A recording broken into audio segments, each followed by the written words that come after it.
Normal है, ऊपर नीचे दोनों से हरा भरा है, दोनों से सूखा हुआ है, तो एक नॉर्मल पेड़ है। लेकिन अगर वो नीचे से हरा भरा और ऊपर से सूखा हुआ है तो ऐसा बोलते हैं कि उसके अंदर ब्रह्म राक्षस का निवास हो सकता है।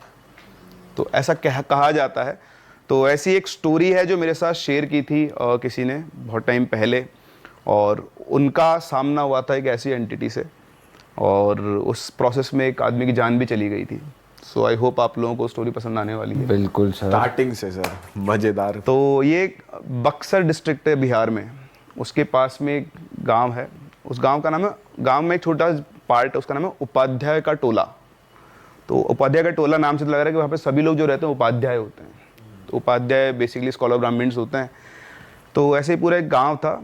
तो वहाँ पे एक पंडित जी रहते थे, उनका नाम था रमाकांत जी। तो रमाकांत जी जो थे उनके 2 बेटे थे। तो उनकी माली हालत ऐसी बहुत ज़्यादा अच्छी नहीं थी, छोटा सा गांव था। तो उनका एक बेटा आर्मी में चला गया। तो आर्मी में गया, उसकी सैलरी वैलरी आना शुरू हुई धीरे धीरे, तो थोड़ा घर को सपोर्ट करने लगा। तो उनका डिस्कशन हुआ कि यार चलो करते हैं, हम बहुत दिनों से एक छोटे से घर में रहते हैं सभी लोग, झोपड़ी टाइप कच्चा घर था, तो अपन लोग गाँव में एक मकान ले लेते हैं। तो उस टाइम पर अच्छा मेरे पास फ़ोटोज़ भी मैं आपसे शेयर करूँगा, आप वो भी दिखा सकते हैं। मतलब अब तो चेंज हो गया उसमें बहुत कुछ। तो एक घर था, वो घर पहले वो ब्रिटिश टाइम का घर बना हुआ था। तो उसमें शायद वो उस टाइम अंग्रेज रहा करते होंगे, उसके बाद वो खाली पड़ा हुआ था। तो किसी का मालिकाना हक था उसके ऊपर, वो उनके पास गए, उन्होंने बातचीत की, तो उनकी डील हो गई। तो डील हो गई तो बोला अब ये घर अपन ले लेंगे। तो बेटे से बोला, पेमेंट वेमेंट हुआ, और अच्छा उन्होंने क्या किसी से पूछा ज़्यादा नहीं उस घर के बारे में। घर खाली पड़ा था बहुत टाइम से, तो गाँव वाले को भी ऐसा कुछ कोई आइडिया नहीं था कि हाँ खाली पड़ा है, कोई रहता तो है नहीं। तो उन्होंने ले लिया घर। अब उस घर में क्या था, घर के जस्ट बरामदे के अंदर एक बहुत बड़ा पीपल का पेड़ था। तो बिल्कुल घर की खिड़की खुलते हुए वहाँ पे दिखता था। तो घर लिया, सभी को बुलाया, गांव में सभी लोग आते हैं, तो सभी के सभी पंडित। अब वहाँ पर सत्यनारायण भगवान की पूजा हुई। तो बीच में घर में हवन लगा, और सत्यनारायण भगवान की पूजा के लिए पंडित जी आके बैठे, और उन्होंने अपने वो श्लोक बोलना शुरू किए। अब जनरली जब भी हम हवन करते हैं आंख बंद करके श्लोक बोलते हैं, तो सभी वहाँ पे पंडित थे, सभी अपने आंख में मस्त मंत्रमुग्ध हो जाते हैं। वो जैसे किसी को अगर रॉक म्यूजिक पसंद है तो वो जब रॉक म्यूजिक में गया तो आंख बंद करके झूमना शुरू करता है। तो जितने ब्राह्मण लोग सब आंख बंद करके बस अपने मन में श्लोक पढ़े जा रहे थे। अब जो मेन पंडित जो श्लोक पढ़ रहे थे, उन्हीं के साथ साथ एक और आवाज़ पूरे हॉल के अंदर गूंज रही थी, बहुत मीठी आवाज़। मतलब आप ऐसा बोल सकते हो कि देवी आवाज़ होती है ना, कि जो सब झूम जाए आदमी, तो ऐसे बहुत अच्छे तरीके से और बहुत सही प्रोनाउंसिएशन से संस्कृत के अंदर कोई श्लोक बोल रहा है।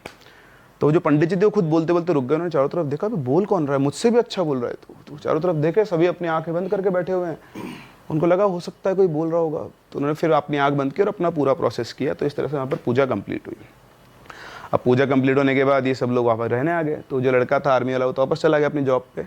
इनका दूसरा बेटा था और इनकी वाइफ। अब ये 3 लोग उस घर के अंदर रहते थे। तो ये रहने लगे, ऐसा नॉर्मल चल रहा था सब कुछ, ऐसी कोई दिक्कत नहीं थी। फिर ये लोग लहसुन प्याज खाते थे। जनरली कुछ ब्राह्मण्स होते हैं जो लहसुन प्याज नहीं खाते हैं। तो इनकी जो वाइफ थी वो खाना बना रही थी, और वो लहसुन प्याज छील के बैठी हुई थी। उसने चूल्हा जलाया, और वो चूल्हा जलाया माचिस से, चूल्हा जले ही नहीं। उसने फिर चूल्हा जलाया, फिर नहीं जला। तो परेशान हो गई वो। मतलब उसने इवन मिट्टी का तेल डाल के जलाने की कोशिश की, नहीं जला। तो जब थक हार गई तो उसके पीछे से आवाज़ आई कि इस घर में लहसुन प्याज नहीं चलते। उसने बिहारी एक्सेंट में बोला था, वो एक्सेंट तो मैं भूल गया हूँ कैसे बोलते हैं, बट उसने बोला कि इस घर में लहसुन प्याज नहीं बनेगा। तो पीछे घूम के देखा उसने, कौन बोला, तो कोई नहीं था वहाँ पे। उसने फिर चूल्हा जलाने की कोशिश की, तो बोलते सुनाई नहीं देता तेरे को, इस घर में लहसुन प्याज नहीं चलेगा। अब उसको जब दूसरी बार आवाज़ आई ना, तो उसको कुछ समझ में, तो उठी और भाग गई घर से बाहर, और बाहर जाके बैठ गई अपने घर के बाहर, क्योंकि उसके हस्बैंड भी नहीं थे, बेटा भी नहीं था। फिर शाम को उसके हस्बैंड आए तो उन्होंने उससे पूछा कि तुम बाहर क्यों बैठी हो। तो बोलती कि मैं घर पे खाना बना रही थी और ऐसी ऐसी मुझे आवाज़ आई। तो उसने तो पागल हो गई क्या, ऐसा कुछ नहीं होता, चल अंदर। फिर वो अंदर गए, सब ठीक है, कुछ भी कोई दिक्कत नहीं, सब कुछ नॉर्मल है। तो इस तरह से एक इंसिडेंट उनके साथ ये हुआ। उनको, उनकी वाइफ को हुआ, वो घबराई हुई रहती थी। पर उस दिन के बाद से उन्होंने अपने घर में कभी भी लहसुन और प्याज नहीं बनाया, छोड़ दिया। उन्होंने लाना ये सारे फेंक दिए और अपने पति को बोल दिया घर में लहसुन प्याज नहीं आएंगे। ठीक है। फिर इनका जो लड़का था उसकी एज ज़्यादा नहीं थी, 22-23 साल का होगा। तो एक दिन ये रमाकांत जी ऐसे गांव में घूम रहे थे, तो इनको रमाकांत जी उसने बोला कि आपका बेटा तो वहाँ लेटा हुआ है, वो चौबारा वगैरह कुछ बोलते हैं उसको। तो गए वहाँ पर, देखा तो उनका बेटा बिल्कुल नशे में धुत। अब उनके पूरे ख़ानदान में कभी किसी ने शराब नहीं पी, और वो शराब पी के लेटा हुआ। और रमाकांत जी का गुस्सा हो गया। उन्होंने उसको उठाया, हरामजादे पूरे खानदान में आज तक शराब को हाथ नहीं लगा, तो शराब पी के बैठा हुआ है। तो उसने पता नहीं कहाँ दोस्तों के साथ कैसे करके शराब पी ली। अब उसको नशे में पड़ा हुआ था, रमाकांत जी से क्या बोले, गुस्सा तो उनको बहुत आ रहा था। तो उसको उठा के घर पे ले आए। अब घर पे लाके उसको लिटा दिया। जैसे वो घर पे आया, लेटा सो गया आराम से, कोई दिक्कत नहीं। तो रमाकांत जी को बहुत गुस्सा आया, उनकी बीवी को बहुत गुस्सा आया, और किसी और को भी बहुत गुस्सा आया। अब रात को करीबन 3:45 या 3 साढ़े 3 बजे के आसपास, तो उनकी जो मदर थी, वो उनकी वाइफ रमाकांत जी की, वो उठी टॉयलेट करने के लिए। तो जैसे वो घर के जो हॉल था बेसिकली, उसमें खिड़की में पहुंची, तो पहुंचते उनकी बहुत तेज चीख निकली। उस पीपल के पेड़ पर उनका बेटा लटका हुआ था, और उसकी जो टहनियाँ होती है ना, उसी से उसका गला घुट कर वो लटका, उसकी लाश लटकी हुई थी। वो तो देखते बेहोश, उसकी आवाज़ सुनते ही रमाकांत जी भागते हुए आए। रमाकांत जी ने आके देखा, वो भी बहुत तेज चिल्ला है, और रोना पीटना मच गया। आसपास के घर वाले आए, पूरे गांव में खबर फैल गई कि इस तरह से रमाकांत जी का लड़का पीपल के पेड़ पे मारा गया है। और अब मारा गया तो किसी को समझ में नहीं आया कि चक्कर क्या चल रहा है। भाई साहब, अच्छा, इससे एक पहले एक छोटा सा पॉइंट में मिस कर गया हूँ। ये पूजा वूजा हो गई ना, उसके बाद यहाँ पर एक मंदिर था, ब्रह्म मंदिर बोलते थे उसको। तो वहाँ पर ही रमाकांत जी, इनके पास में एक और उपाध्याय जी रहते थे, उनके साथ गए थे। तो दोनों वहाँ गए, तो वहाँ पर उनको एक साधु मिले। वो साधु को उन्होंने पहले कभी गाँव में नहीं देखा था। तो ऐसे जैसे पंडित थे, तो देखा, साधु के पैर वैर छुए, बोले महाराज आशीर्वाद दीजिए। तो महाराज गुस्से में आके बोलते हैं, उनसे बोले कि जब भी जीवन में कोई बड़ा काम करो ना, तो अपने घर के बड़ों से बात ज़रूर करनी चाहिए, और अगर तुम मकान खरीद रहे हो तो उसके बारे में ज़रूर से बात करनी चाहिए। ऐसे आंख बंद करके मकान नहीं खरीदना चाहिए। तो अब रमाकांत जी ने मकान तो खरीदा था, पर उनको कुछ बात समझ में नहीं आई। तो उन्होंने पूछा, महाराज आप क्या कहना चाहते हो, मैं समझ नहीं पा रहा हूँ। तो उन्होंने बोला कि ब्रह्म राक्षस की आत्मा 24 साल से मुक्ति मांग रही है, अब तो तुम्हारा भला बजरंगबली कर सकते हैं। इतना बोल दिया, उसके बाद चुप हो गया। और रमाकांत सोचा, नया नया मकान लिया है, ज़्यादा कुछ पूछूंगा दिक्कत हो गई, तो वो चुपचाप अपने उठ के आ गया। उसको बात तो समझ में नहीं आई। लेकिन अब वो आज कनेक्ट कर पा रहे थे, तो पूरे गांव में खबर फैल गई कि भैया इनके घर में ब्रह्म राक्षस है, क्योंकि वो जो उपाध्याय जी, तो उनके सामने बात बोली गई थी। तो अब लड़के की डेथ के बाद अब वो कार्यक्रम समझ में नहीं आ रहा, कोई कारण तो दिखे कि क्यों वो लटका है वहाँ पे जाके। तो वो उनको याद आए वही महाराज, वो वापस से उन महाराज को ढूंढने गए। तो वहाँ पे जाके देखा तो वो महाराज वहीं बैठे हुए थे। तो जाते उनके पैरों में पड़ गए, रोने लग गए, महाराज मेरा बेटा चला गया और आपने मुझे आगाह बताया क्यों नहीं। तो उन्होंने बोला कि वो ब्रह्म राक्षस है, उसकी जैसी इच्छा होती है ना, वो वैसा करता है। वो बहुत शक्तिशाली है, तुम उसका कुछ नहीं कर सकते। उसको जब गुस्सा आता है ना, तो वो अपने जो भी शिकार है उसका, जिसके ऊपर गुस्सा आया है, उसको अपने हिसाब से मृत्यु देता है। तुम्हारे बेटे ने गलती की और उसको गुस्सा आ गया, इसलिए वो गया। तो उसने बोला, महाराज मैं क्या करूं, घर छोड़ दूं? तो उन्होंने बोला, तुम घर छोड़ दो, कुछ भी छोड़ दो, कोई फर्क नहीं पड़ता। तुमने उस ब्रह्म राक्षस को जगाया है, और अब तुम्हें उसको मुक्ति दिलानी होगी। जाओ बजरंगबली का आह्वान करो, अब वही तुमको बचा सकते हैं, बाकी दुनिया की कोई ताकत तुम्हें नहीं बचा सकती। तो उन्होंने बोला, महाराज मैं क्या करूं? बोला, अनुष्ठान करो, अपने ऊपर भरोसा रखो, भगवान पे भरोसा रखो। अगर भगवान की कृपा रही तो शायद तुम उससे बच पाओ, उसे मुक्ति मिल गई, तुमने अगर उसे मुक्ति दिलवा दी तो वो चला जाएगा, वरना तुम्हें तो कोई नहीं बचा सकता। सर इसकी वैसे पावर, सॉरी मैं काट रहा हूँ बीच में स्टोरी, कि अगर इसकी पावर के बारे में बात करें ब्रह्म राक्षस की, तो आप बता सकते हो थोड़ा क्या, कितना पावरफुल होता है ये? बहुत एक्सट्रीम पावरफुल होते हैं, एक्सट्रीम पावरफुल। मतलब अगर आप, जैसा बताया गया है कि 8 से 9 फीट के आसपास की हाइट हो जाती है विजुअल जब आते हैं तो, और इसमें स्टोरी में भी डिस्क्राइब किया गया उनको। और ऐसे कहते हैं कि 2 ऐसे सींग से निकले हुए होते हैं जो राक्षस को दिखाते हैं। जनेऊ हमेशा होती है पहनी हुई, और बाकी तो पंडित का फेस होता है पूरा, टीका जरूर लगा हुआ होता है सिर के ऊपर। तो जो ब्राह्मण और राक्षस का मिक्सचर वो होते हैं पूरा। अब बोलने को आप इनको लेजेंड भी बोल सकते हो, बट जिनके साथ एक्सपीरियंस है वही बाली बात है। तो ये नॉर्मल पूजा से नहीं जाते? नहीं नहीं, पूजा ये जैसे नॉर्मल क्या होता है ना, मतलब इनमें लेवल होता है एंटिटीज का, मतलब 0 लेवल से लेकर ऊपर लेवल तक की। तो ये लेडर में बहुत ऊपर होते हैं, तो हर कोई इनको कंट्रोल ही नहीं कर सकता ना, दिक्कत है। तो मंत्र का ज्यादा असर नहीं होगा इन पे?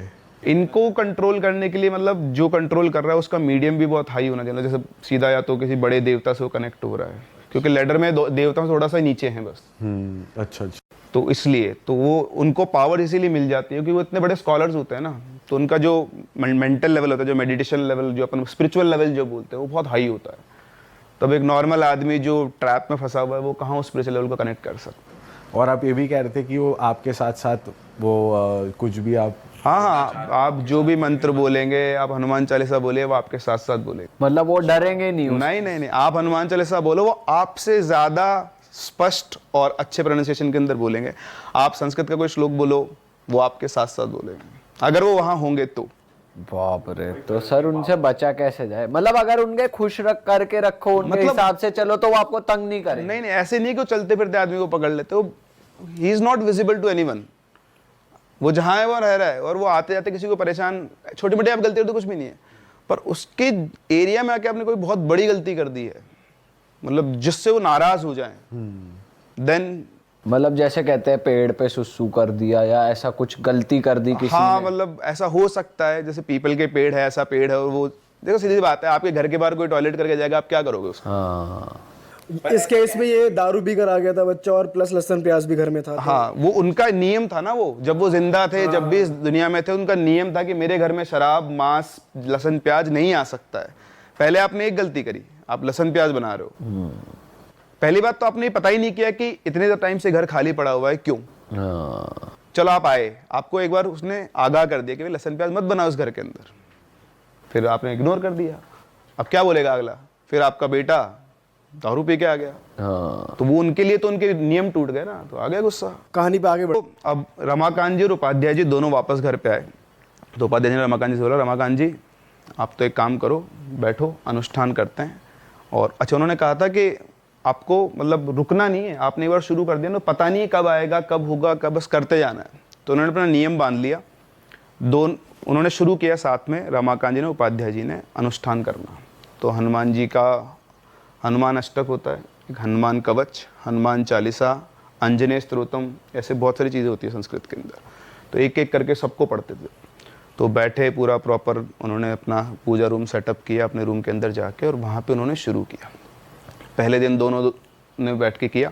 अब जैसे उन्होंने श्लोक गाना शुरू किए, श्लोक उधर से भी आना शुरू किया, और श्लोक आ रहे थे पीपल के पेड़ की तरफ से, मतलब जो खिड़की थी वहाँ से आवाज़ आ रही थी। तो अब तो पता ही था सबको, तो वहाँ पे श्लोक चल रहा है। वो घबरा गए शुरू करते ही। आप सोचो, आप भगवान की पूजा करने बैठे हो, आपको पता है कि ऐसी एंटिटी आपके आसपास है, और आपने शुरू किया और वही आवाज़ आपके साथ भी आने लग गई। तो बेसिकली उसको विचलित करना चाह रहे थे शुरुआत में, क्योंकि वो डिटर्मिनेशन देखते हैं इंसान का बहुत। तो जैसे वो आवाज़ आई, दोनों घबराए दोस्त। फिर इधर उपाध्याय जी बोले, रमाकांत जी भगवान पे भरोसा रखो, हनुमान जी साथ में, आप तो करो, मैं भी आपके साथ बैठा हुआ हूँ। तो पूरे दिन बैठ के उन्होंने अपना वो पूरा कंप्लीट किया। फिर उसके बाद शाम हुई, तो वो उपाध्याय जी बोले कि रमाकांत जी बस ऐसे ही रोज़ाना आपको करना है। वो भी कब तक बैठ पाएंगे, रोज़ तो नहीं बैठ सकते, उनके भी काम धंधे वगैरह सब कुछ है। तो बोले कि आपको कंटिन्यू करना है, कभी ज़रूरत पड़े मुझे बुला लेना। तो अब उधर रमाकांत जी ने नियम बांध दिया, वो रोज़ सुबह उठते और घर के अंदर रोज़ाना श्लोक चालू, और उधर से आवाज़ चालू, दोनों सेम काम साथ साथ चलते थे। 107 दिनों तक लगातार उन्होंने ये काम किया। अब इमेजिन करें, 107 दिन का उनका पूरा दिनचर्या बन गई थी, ये खाना वाना खा पी के अपना सब कुछ करके। 107 दिन तक कुछ भी नहीं हुआ। 108वें दिन वो पूजा कर रहे थे, और पूजा कर रहे थे तभी उन्हें ऐसा लगा कि उनके पीछे कोई खड़ा है ना, पीछे कोई खड़ा, तो आपको सेंसेस तो हो ही जाते हैं। तो उनको लगा कोई पीछे खड़ा हो। जैसे उन्होंने पीछे घूम के देखे, तो उनके पीछे एक आदमी बैठा हुआ था, मतलब वही ब्रह्म राक्षस के साथ साक्षात था। तो जैसा डिस्क्रिप्शन दिया उन्होंने कि करीबन 7-8 फीट का आदमी से बैठा हुआ है, और उसके सब जगह खून लगा हुआ है, मतलब, और वही 2 सींग ऐसे निकले हुए हैं, और वो बहुत खतरनाक आंखों से उनको घूर रहा है। वो कुछ ना कुछ संस्कृत में बड़बड़ाया, और जितना कुछ बोला, रमाकांत जी बेहोश।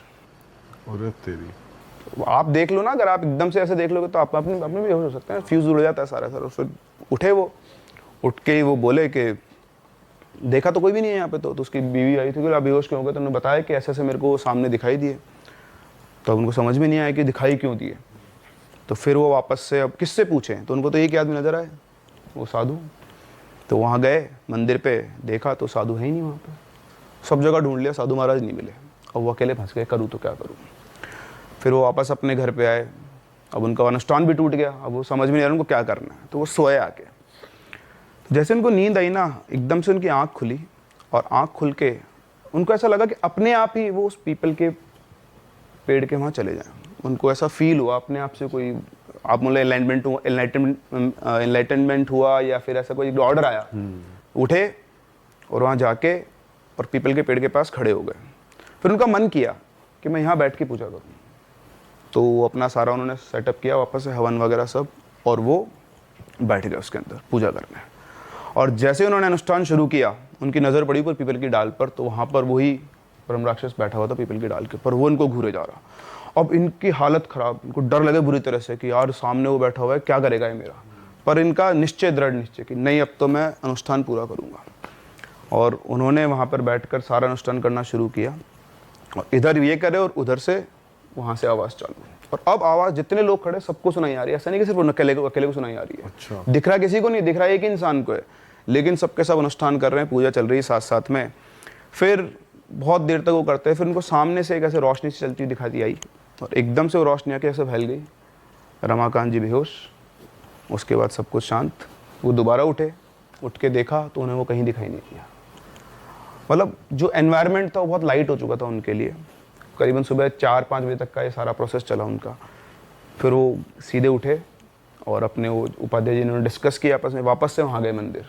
तो मंदिर पे वही साधु बैठे हुए, तो जाके उनको प्रणाम ना किया और बोला कि महाराज ऐसा हुआ। तो उन्होंने बोला कि रमाकांत जी, आपके दृढ़ निश्चय से उस ब्रह्म राक्षस को मुक्ति मिल गई है, अब आपको कहीं जाने की ज़रूरत नहीं है, आप इस घर के अंदर रह सकते हो, अब आपको कोई परेशान नहीं करेगा।